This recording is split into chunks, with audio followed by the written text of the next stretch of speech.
Hello mga ka-idol.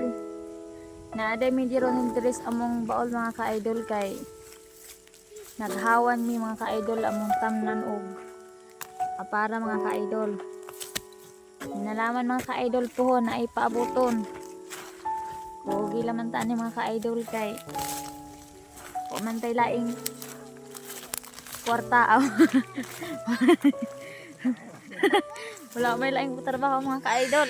Bunlay laman taning baol mga ka-idol. Tapos na nakakumpana mga ka-idol to sa atong pikas. Nagbunlay po siya.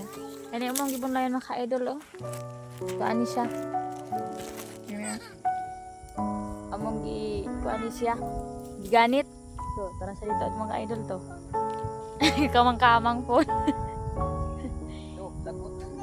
Kamang-kamang po siya mga ka-idol. Kung di lang tani mga ka-idol kay kamang jutay lain na yung ka-idol.